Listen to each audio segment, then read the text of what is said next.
कहानी का शीर्षक है प्यारा सा गांव। गांव का नाम था रामपुर। पहाड़ियों की गोद में बसा यह छोटा सा गांव अपने प्राकृतिक सौंदर्य, सादगी और प्रेम से भरा हुआ था। यहाँ की मिट्टी में एक खास बात थी, इसकी खुशबू हर किसी को खींच लाती थी। सुबह होते ही कोयल की मधुर आवाज और मंदिर की घंटियों की ध्वनि गांव को एक नई ऊर्जा देती थी। रामपुर के लोग सीधे साधे और मेहनती थे। खेतों में काम करने वाले किसान, अपने पशुओं को चराने वाले चरवाहे और घरों में चूल्हा जलाती स्त्रियां, सभी का जीवन साधारण था, परंतु उनमें एक दूसरे के लिए अथाह प्रेम और अपनापन था।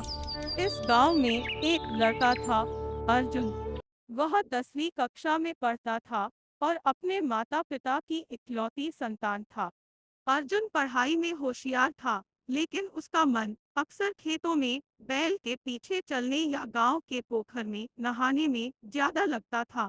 उसके दादाजी उसे अक्सर कहते, बेटा, पढ़ाई करोगे तो शहर जाओगे, वरना इसी मिट्टी में हल चलाते रहोगे। पर अर्जुन को यही मिट्टी प्यारी थी। गांव में साल में एक बार एक बड़ा मेला लगता था, हरियाली महोत्सव। उस दिन पूरा गांव सजता था। बच्चे झूले झूलते, महिलाएं लोक गीत गाती और पुरुष कुश्ती या कबड्डी जैसे खेलों में भाग लेते। अर्जुन को इस मेले का बड़ी बेसब्री से इंतजार रहता था। एक बार गांव में एक नई बात हुई। शहर से कुछ लोग आए और गांव में एक नई सड़क बनाने की योजना लेकर आए। गांव के मुखिया हरिप्रसाद जी ने सबको पंचायत में बुलाया। कुछ लोगों को लगा कि यह विकास का रास्ता है, लेकिन कुछ बुजुर्गों को डर था कि सड़क के साथ शहर की बुराइयां भी गांव में आ जाएंगी। अर्जुन के पिता इस योजना के पक्ष में थे। उनका कहना था कि इससे बच्चों को स्कूल जाने में आसानी होगी और अनाज को बाजार तक पहुंचाना सरल होगा। पर दादाजी को यह बात पसंद नहीं आई। उन्होंने कहा, सड़कें रिश्तों को नहीं जोड़ती, वे दूरियां बढ़ा देती है। अर्जुन दोनों की बातें सुन रहा था।